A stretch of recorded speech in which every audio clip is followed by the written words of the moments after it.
Yang nomor berapa? Dari hadis Abu Hurairah ayatul munafiq adalah Qala al-muallif rahimahullah wa Nabi Hurairah radhiyallahu ta'ala anhu qala Rasulullah sallallahu alaihi wasallam. Sebelumnya ikuti saya. Bismillah.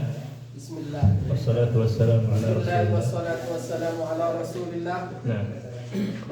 Qala al-muallif rahimahullah وعن أبي هريرة رضي الله تعالى عنه قال رسول الله صلى الله عليه وسلم آية المنافق ثلاث إذا حدث كذب وإذا وعد أخلف وإذا اؤتمن خان متفق عليه ولهما من حديث عبد الله بن عمر رضي الله تعالى عنهما وإذا خاصم فجر. نعم. بسم الله الرحمن الرحيم. الحمد لله رب العالمين وصلى الله وسلم وبارك على نبينا محمد وعلى آله وصحبه أجمعين. أما بعد فأسأل الله جل وعلا أن يفقهنا في الدين وأن يعلمنا ما ينفعنا وأن ينفعنا بما علمنا وأن يزيدنا علما نافعا وعملا صالحا إنه ولي ذلك والقادر عليه. اللهم ارزقنا الإخلاص في القول والعمل واجعل ما نقوم به مخلصا لك وتقبله منا يا رب العالمين. Masih dalam bab at-tarhib min masawi al-akhlaq, di antara akhlak yang buruk yang harus kita tinggalkan di sini dituangkan dalam hadis riwayat Abu Hurairah radhiyallahu anhu. Hadis yang masyhur yang mungkin semuanya sudah sering mendengar. Ayatul munafiq. Ma makna ayah? Tanda. Tanda juga dalam bahasa Arab disebut alamah. Apa bedanya ayah dengan alamah?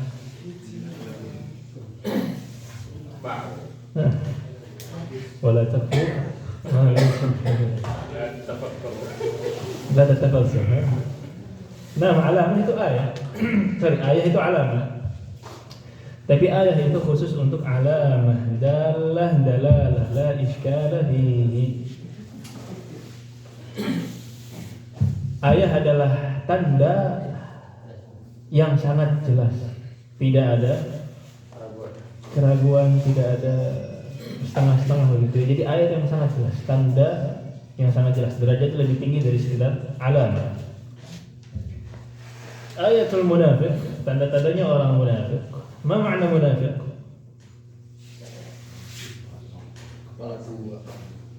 Kepala dua. Antum berapa? Al-munafiq huwa alladhi yubtinu syarr wa yadhhar al-khair. Secara umum. Jadi munafik itu terbagi dua. Ya, ada munafik 'am, ada munafik khas, makna umum dan makna khusus. Makna umumnya munafik itu intinya bermuka dua. Ya, dia memperlihatkan yang baik-baik, membatinkan yang buruk-buruk.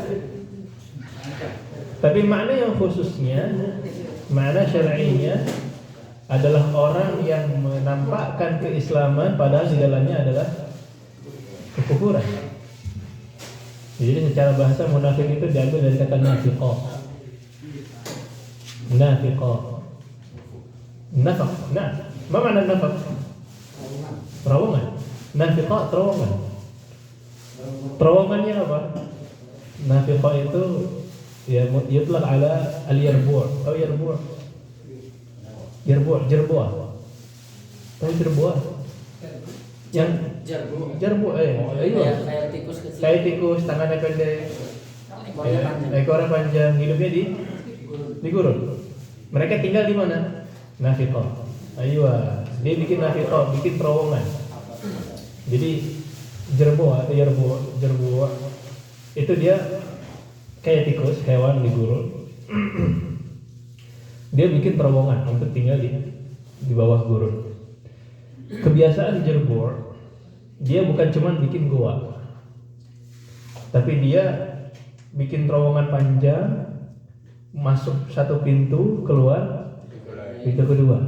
Jadi pintu keduanya biasanya disisain tipis pasirnya itu. Sehingga kalau ada orang atau predator masuk, dia bisa keluar dari pintu yang lain. Itu dah kok. Mirip kayak keadaannya siapa? Orang munafik. Wa idza laqul ladzina amanu qalu amanna wa idza khalu ila syayatinihim. Boleh sini, boleh. Yudhirul khair wa yubtil syarr, yudhiru al-islam wa yubtil al-kufr. Itu jadi makna munafik secara umum dan khusus. Kemudian munafik juga ada pembagian yang lain. Ya. Ada munafik nifaq amali, ada munafik nifaq i'tiqadi. Ada munafik itu amalan, ada munafik itu keyakinan. Munafik yang keyakinan ini yang nifaq akbar. Ya, yang tadi dia sampai ke kufur. Keyakinan dia munculnya Islam tapi keyakinannya apa? Kufur. Ini nifaq akbar. Bahkan derajatnya lebih rendah dari kufur. Fi darkil asfal minan nar. Nah, cuman ada nih tanda-tanda munafik yang bentuknya amalan, bahkan bisa jadi terjadi sama teman-teman kita atau kita sendiri yang muslim dan beriman. Ya.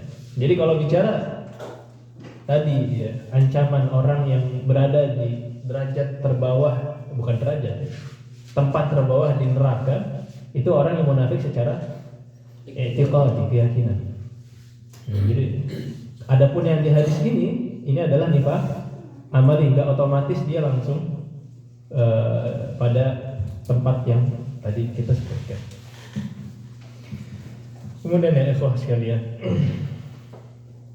ya, para sahabat itu ketika bicara kemunafikan, dan munafik ini, sifat nifaq ini baru muncul ya setelah Islam jaya. Waktu Islam masih redup, orang masuk Islam kan penuh dengan cobaan. Ya.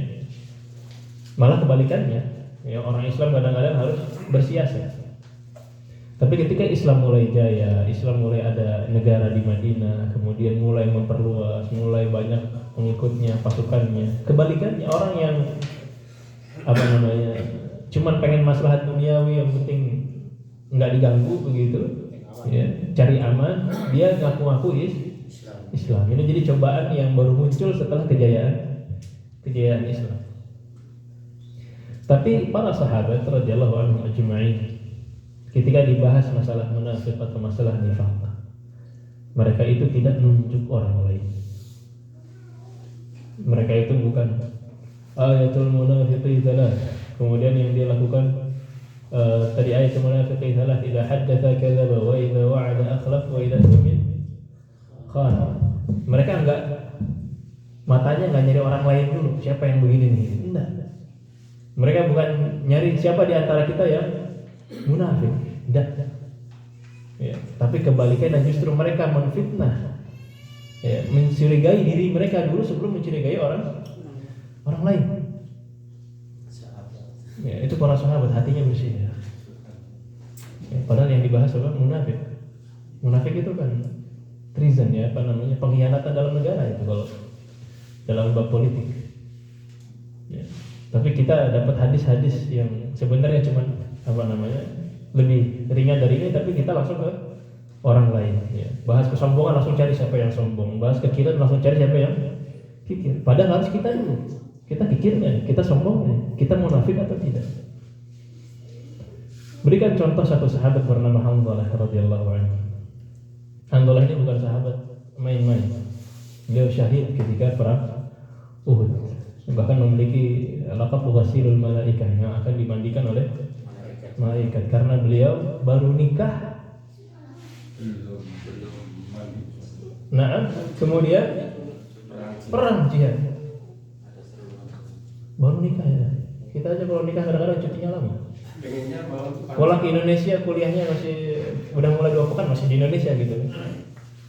Tapi ini sahabat nggak main-main. Ya, keimanan mereka itu. Hamdalah ketika suatu hari radhiyallahu anhu bertemu dengan sahabat yang juga mulia, Abu Bakar. Apa yang beliau katakan? Nafaqa Hamdalah. Jadi nanya, ditanya biasalah. Ketemu kaifal hal gitu ya. Dilihat kok mukanya murung sekali. Kenapa sedih wahai Hamdalah? Nafaqa Hamdalah. Dia ngaku dirinya munafik. Munafik. Bukan cobaan yang gimana-gimana. Kemudian kenapa begitu wahai Hamdalah? Ya beliau menyebutkan ketika dia berada bersama Nabi, ketika dia dalam majelis zikir, kita melihat surga dan neraka seolah-olah ada di depan mata kita, hadir di situ.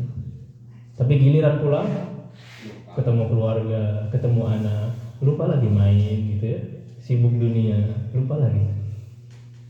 Abu Hurairah juga overthinking. Oh, saya juga munafik, kenapa? Jangan saya munafik juga. Akhirnya datang mereka berdua kemana? Rasulullah Sallallahu Alaihi Wasallam. Ditanya lagi, kenapa Hamdalah? Nafaqa Hamdalah. Hamdalah telah munafik. Disebutkan lagi ketika kami berada di majlismu wahai Rasulullah SAW. Ketika berada di majelis zikir, kita sangat khusyuk hati kita. Tapi giliran pulang, lupa lagi. Ya, makanya di antara wasilah tabat yang paling kuat supaya kita istiqomah adalah tetap ikut satu program minimal majelis ilmu. Biar kita ingat lagi ada yang narik kita lagi dari dunia yang sangat menyibukkan ini.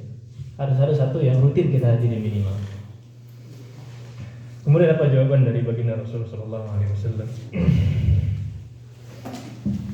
Beliau mengatakan, "Lau talumuna 'ala al-hal allati taqumuna biha min 'indi", seandainya kalian tetap dalam kondisi ketika di rumah itu sebagaimana kalian berada di majlis ini ketika bersamaku, lasafahatkumul malaikah fi majalisikum wa fi turuqikum wa ala firashikum.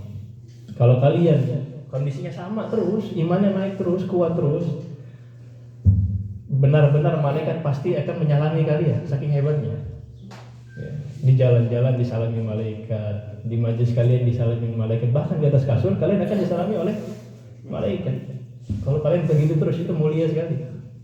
Ya. Jadi walakin ya hamdalah. Tetapi wahai hamdalah, sa'ah wa sa'ah, sa'ah wa sa'ah. Biasa sa'ah kita beriman, makanya ada istilah nu'min sa'ah. Kita sa'ah bermajlis, kita sa'ah mengingat Allah, sa'ah kita membahas apa yang menjadi tuntunan dari Rasulullah Sallallahu Alaihi Wasallam. Sa'ah kita bekerja, tidak ada masalah. Sa'ah kita bersama keluarga kita tidak ada masalah. Tapi sa'ahnya balik lagi, sa'ah nanti ada majelis di zikir tetap. Ya jadi biasa. Ya. Dan begitulah para sahabat ya, melihat diri mereka sebelum melihat orang lain. Nah, begitulah. Berikutnya Rasulullah SAW menyebutkan di antara ayat munafik yang amalan. Yang pertama adalah idza haddatsa kadzaba. Apabila berkata dia berdusta. Entah berdusta pada hal yang akan terjadi atau yang telah terjadi. Wa idza wa'ada akhlafa. Kemudian apabila berjanji dia tidak menepati janji tersebut. Wa idza tumina khana. Dan apabila diberikan amanah, ya, dipercaya dia berkhianat. Nah, ini hal-hal yang bisa jadi bahkan terjadi di antara kaum muslimin. Ya, makanya ini bukan otomatis langsung dia menjadi munafik yang derajat yang tadi, tapi bertahap. Kalau kita full bahaya, ya. Waliyadzubillah. Tapi kalau kita menyadari diri kita ada sedikit dari hal-hal ini atau ada beberapa masalah ini, maka kita harus muhasabah diri kita sebagaimana hamdalah memuhasabah dirinya. Wa idza khasama fajar. Dan ini yang disebutkan di dalam hadis yang lain tadi ya, dari hadisnya riwayatnya Abdullah bin Amr atau Abdullah bin Umar.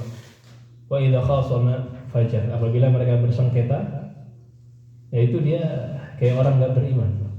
Yang penting cari keuntungan, ya, mengakui apa yang bukan jadi milik dia. kemudian dia menolak apa yang wajib atas dia, waliyadzubillah. Dan ini banyak. Mentang-mentang sekarang ada namanya mahkamah, mentang-mentang sekarang ada pengadilan. Jadi orang yang tahu sebenarnya dia itu salah, tahu ini bukan hak dia, cuman mentang-mentang ada pengadilan, biarkan pengadilan memutuskan, gitu ya.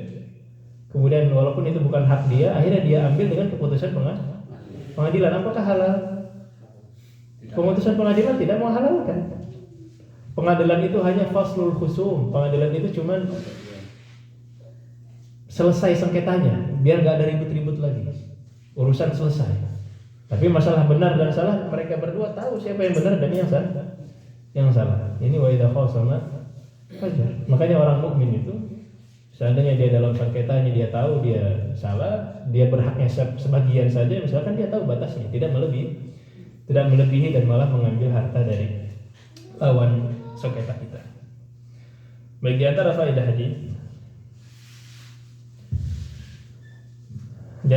hadis, adalah at-tahdhir minal kadhib. Ya, adalah menjauhi sifat bohong, menjauhi kebohongan. Ya, menjauhi kebohongan. Dan nggak ada bohong hitam, bohong putih. Ya, kebohongan. Ya. Memang para ulama ada yang membahas, di antaranya Syekh Khadlan, ada beberapa kondisi di mana kita boleh berbohong. Kapan?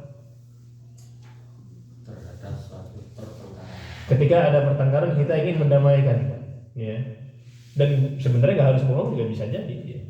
Misalkan ada yang bertengkar, dua dari sahabat kita datang ke yang satu, fulan begini, disebutkan kebaikan, kemudian yang lain juga fulan begini, ya, disebutkan kebaikan.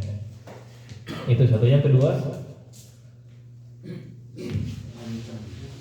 fil harb, terancam di dalam perang. Al harbu khidah, peperangan itu strategi. Nipuan, semuanya tertipu dengan strategi masing-masing.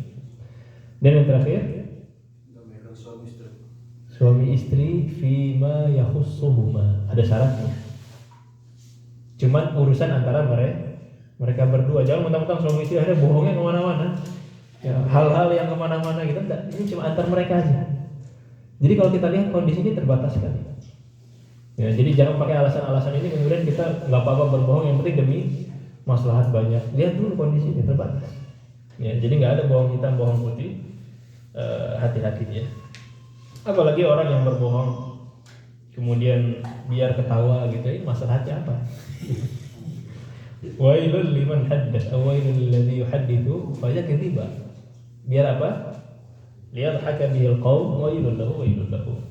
Jadi maksudnya di sini diancam itu karena masalahnya kecil sekali, cuma biar ketawa begitu. Nah, insyaallah. Baik.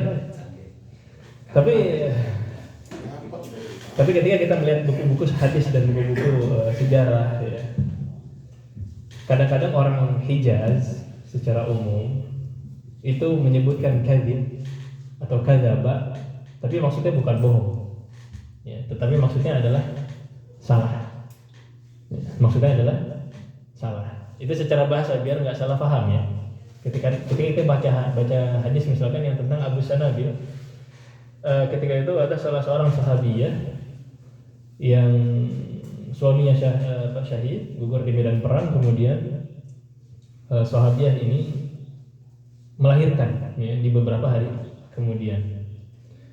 kemudian ketika selesai melahirkan, ya, sudah kembali lagi energinya, dia berdandan gitu ya. Dia berdandan, kemudian dikoreksi sama Abu Sanabil, engkau nggak akan bisa nikah lagi sampai kapan? Iddahnya orang yang ditinggal suami wafat 4 ashhur wa 10, ya kan? 4 bulan 10 hari, nggak boleh nikah sampai 40 hari. Padahal dia baru melahirkan. Padahal ada dalil yang lain, wa ulatul ahmali ajaluhunna an yada'na hamlahun. Jadi kalau orang hamil itu iddahnya sampai kapan? Sampai melahirkan. Ya. Kemudian dilaporkan ke Rasul sallallahu alaihi wasallam. Apakah benar wahai Rasul? Ya, saya nggak boleh menikah sampai 4 bulan 10 hari. Kemudian Rasul mengatakan kadzaba Abu Sanabil. Bukan berarti Abu Sanabil bohong, tapi Abu Sanabil salah secara bahasa saja. Dan itu ada beberapa riwayat lainnya yang menyatakan kadzaba, tapi maksudnya bukan berbohong. Ya, jauh sahabat berbohong ya. Nah, kemudian ada istilah lain tauriyah. Apa tauriyah? Kayak bohong tapi bukan bohong. Permainan kata-kata. Ya, ketika Ibrahim alaihissalam ditanyakan, apakah ini saudara, apakah ini istrimu? Dia nyebutnya ukhti, saudaraku. Maksudnya apa? Saudara seiman. Ya. Kemudian ketika Nabi SAW hijrah, kemudian sahabatnya ditanya, siapa ini? Penunjuk jalan, penunjuk jalan kebenaran. Ini namanya tauriyah, permainan kata-kata. Boleh nggak begini? Langsung boleh?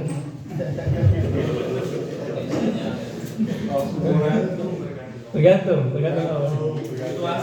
Situasi. Jadi tauriyah itu ada 3. Yang pertama tauriyahnya orang yang zalim. Tauriyahnya orang yang zalim. Orang yang zalim bisa tauriyah. Misalkan dia lagi di mahkamah, ya. Dia lagi di mahkamah, kamu ngutang ke fulan ya? Ada hak fulan di atas kamu. Kemudian dia ngomong, wallahi ma lahu 'indi syai'. Wallahi ma lahu 'indi syai'. Demi Allah, secara bahasa ya, demi Allah dia tidak memiliki apapun di atas saya, dari saya. Tapi ma dalam bahasa Arab bisa berarti nafi, bisa berarti tidak, bisa berarti mausul. Bisa berarti mausul, jadi bisa berarti wallahi alladzi lahu 'indi syai'. Demi Allah yang dia memiliki sesuatu dari saya. Tapi dia tauriyah gitu. Ini tauriyah zalim namanya. Boleh atau tidak? Tidak boleh, walaupun tidak berbohong, tauriyah di sini juga bersalah. Ya, zalim tidak boleh. Beda kasusnya dengan tauriyah min mazlum. Orang yang terzalimi, orang yang tertindas. Kalau dia tauriyah sebagaimana yang tadi disebutkan contohnya, ya, maka di sini tidak masalah. Sisa yang terakhir, ma laisa bizalim wala bimazlum. Tidak zalim, tidak mazlum. Ini para ulama berbeda pendapat. Ya, tapi Syekhul Islam Ibnu Taimiyah rahimahullah mengkhususkan tauriyah yang dibolehkan, yang dicontohkan dari dulu hanya tauriyah yang mazlum saja. Apabila dalam keadaan tertindas dan terzalimi. Nah, kemudian faedah yang lain adalah ya, haramnya melanggar janji,